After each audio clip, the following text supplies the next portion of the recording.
सकता है। इसी तरह कहते हैं ये धन दौलत ये क्या है? ये जीवन को जीने के लिए एक सहारा है। ये हमें रिश्ते नाते सागा समझी धन दौलत ये जितने भी हम इकट्ठा कर रहे हैं ये सिर्फ हम धन किसके लिए काम आता है? धन से हम क्या करते हैं? जरूरत की वस्तु खरीद कर हम अपना जीवन को जीने की सहारा। जमीन जायदाद क्या होता है? बीमार पड़े तो बेच कर हम उसको इलाज में लगाते हैं। रिश्ते नाते हम बीमार पड़े तो वो हमारा साथ देता, हॉस्पिटल ले जाता है। ये जितने भी रिश्ते नाते सागा समझे हम बाल बच्चे क्यों पैदा करते हैं? कि बुढ़ापे में वो हमारा सहारा, दो रोटी बना के देगा, हाथ पैर नहीं चलेगा, बीमार हो जाएंगे तो वो हमारा सहारा बनेगा। हर चीज के पीछे ये सारे संसार में हम जितने भी धन दौलत सब इकट्ठा करें ये सिर्फ मनुष्य जीवित रहने के लिए ही वो सब कर रहा है, लेकिन उससे उसका जीवन का दुख समाप्त नहीं हो सकता। जीवन का दुख समाप्त तो परमात्मा की प्राप्ति से ही होगा। बिना पानी के जैसे प्यास नहीं बुझ सकता है, बिना परमात्मा की प्राप्ति से जीवन का दुख दूर नहीं हो सकता। जीवन का दुख परमात्मा की प्राप्ति से ही होगा। एक हिरण जंगल के अंदर में चढ़ते हुए मरुभूमि की किनारा पहुंच जाता है और तपते हुए रेत की ओर, जो मरुभूमि की ओर झांकता है तो तपते रेत के अंदर में पानी की लहर सी जैसा दिखाई पड़ता है। हिरण क्या करता है? पानी वहां समझकर क्या करता है? जंगल छोड़कर मरुभूमि की ओर आगे बढ़ता है अपना प्यास बुझाने के लिए। आगे बढ़ता है, कुछ देर चलने के बाद में थक कर जब वो सिर्फ ऊपर करता है पानी उसको और दूर दिखाई देता है, पानी की लहर से जैसा दिखाई पड़ता है, आगे पानी जैसा प्रतीत होता है। आप कभी देखे होंगे, बाइक में होंगे, बस में होंगे, कभी सफर कर रहे होंगे, देखे होंगे डामर रोड के अंदर जहाँ थोड़ा सा छाया दिखता है तो वहां दिखाई देता है जैसे रोड वहां गीला है, बारिश हो रखा है जैसा। जैसे नजदीक जाओगे तो रोड सुखाई नजर आता है। तो इसी तरीका से क्या करते हैं, हिरण ऐसे ही दिखाई पड़ता है, आगे पानी है तो आगे की बढ़ता है। ऐसे बढ़ते बढ़ते जब वो पहुंच जाता है बीच मरुभूमि के अंदर में, जब पहुंच जाता है तो क्या देखता है कि पानी और आगे, हिरण थक चुका है, प्यास बढ़ चुका है और वो ना आगे जा सकता है ना पीछे जा सकता है, और वो तड़पते हुए, और हिरण समझ जाता है मेरे साथ धोखा हो गया। जो पानी जैसा प्रतीत हो रहा है लेकिन वो पानी है नहीं, पानी जैसा दिख रहा है लेकिन वो पानी है नहीं, और वो मेरे साथ छल हो गया।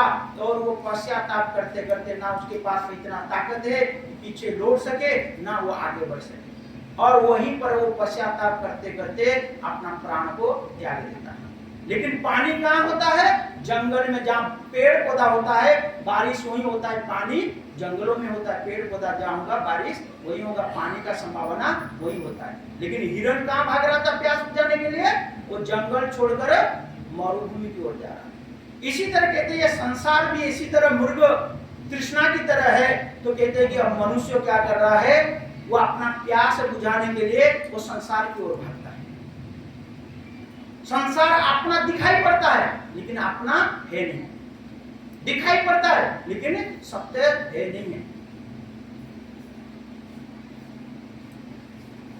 तो क्या करता है? तो इसी सत्य को समझकर जो है उसी की ओर आगे बढ़ता है मनुष्य। लेकिन पानी कहाँ है? जंगल में है, जंगल में पानी है और जंगल को छोड़कर वो कहाँ भाग रहा है? मरुभूमि की ओर। आज मनुष्य संसार को, परमात्मा की भक्ति को छोड़कर संसार की ओर भाग रहा है। कहते हैं कि संसार, मनुष्य, कितने भी शास्त्र पुराण आप पढ़ लीजिए उसके अंदर लिखा है संसार के अंदर कितना भी पुत्र धन प्राप्त कर लो, पुत्री धन प्राप्त कर लो, धन दौलत प्राप्त कर लो, जमीन जायदाद को इकट्ठा कर लो, अरबों खरबों की संपत्ति इकट्ठा कर लो, किसी शास्त्र पुराण में नहीं लिखा कि आपने 4 बच्चे की माँ बाप बन गए, उनकी शादी ब्याह करा दिया, पढ़ा लिखा दिया, डॉक्टर इंजीनियर बना दिया, या करोड़ों रुपया इकट्ठा कर लिया, जमीन जायदाद कर लिया तो इसलिए आप संसार से मुक्त हो गए। ऐसा किसी शास्त्र पुराण में लिखा है? कहीं नहीं।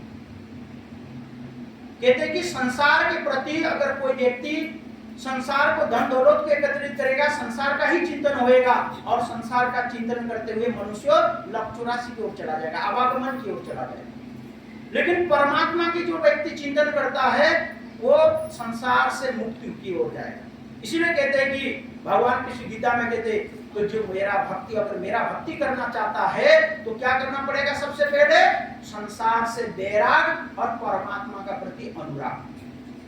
भक्ति का पहला स्टेप, जब तक तुम परमात्मा के प्रति तुम्हारा प्रेम नहीं होगा, आज आप लोग सब यहाँ बैठे हो, क्या है आपके अंदर अगर बैराग न होता तो आप यहाँ नहीं बैठे हो। अपने घर परिवार सब कुछ छोड़े, आपकी वो बैराग, चलो कोई बात नहीं, घर थोड़ी देर के लिए हम 2 घंटा कि महात्मा जी आए दूर से, कुछ क्या बात बोलेंगे, क्या सुनाएंगे, कुछ अच्छी बात सुनेंगे, हमारा जीवन का कल्याण होगा। थोड़ी देर के लिए अपने घर द्वार का, गाय बैल को, मोह माया को छोड़कर अपने यहाँ बैराग, उससे मोह जब टूटा तब आप आए। जो लोग आज गांव में क्या इतनी सी लोग है क्या? बहुत सारे लोग हैं। किसी को पुत्र परिवार का मोह हो, किसी को घर की मोह हो, किसी को गाय बैलों की मोह है। तो इसी के चक्कर में वो क्या करते हैं, वो आज छोड़कर नहीं आ पाए। क्यों नहीं आ पाए? क्योंकि मोह है, वो बंधन है, और इसी बंधन के कारण उन्होंने नहीं आ पाए।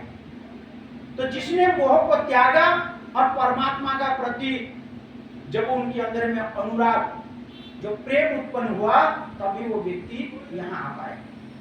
अगर उनके प्रति अगर प्रेम न होता तो आप परमात्मा का प्रति अगर श्रद्धा प्रेम न होता तो आप यहाँ आज न होते। तो यही चीज कहते हैं कि ये भक्ति का पहला सोपान, कि जब तक तुम्हारे अंदर में प्रेम न हो परमात्मा का प्रति, किसी चीज को जो पाने की जिज्ञासा हो, तब हम घर छोड़कर बाजार की ओर उसको प्राप्ति करने की ओर आगे बढ़ते। जब तक हमारे अंदर किसी पाने की इच्छा नहीं है, तब तक हम कहीं आगे जाते ही। तो यही चीज कहते हैं कि जहां परमात्मा की प्राप्ति में अनंत सुख है, लेकिन आज हमें वो परमात्मा की प्राप्ति को छोड़कर हम क्षणिक के सुख के लिए हम संसार के पीछे भाग रहे। जैसे नदी और तालाब के अंदर में असंख्य छोटे छोटे मच्छी होते हैं, और उस मच्छी को कौन खाता है? बड़ा बड़ा जो बड़े मच्छी होता है, तो छोटे छोटे मच्छी को खाकर अपना जीवन निर्वाह करता है। लेकिन जब एक मछुआरा कांटे के अंदर में एक छोटा सा मच्छी को फंसाकर जो नदी या तालाब के अंदर में थोड़ा सा लुक लुक करता है, बड़ा सा मच्छी वो असंख्य छोटा मच्छी को छोड़कर वो कांटे में फंसा हुआ मच्छी की ओर, उबाई की ओर भाग कर आता है, और वो कांटे के अंदर फंसा हुआ मच्छी को खाकर अपना प्राण को त्याग देता है। ये संसार का जीव भी ऐसा ही है। जहां परमात्मा की प्राप्ति में अनंत सुख है, वो अनंत सुख को छोड़कर ये संसार के पीछे आज मनुष्य भाग रहा है।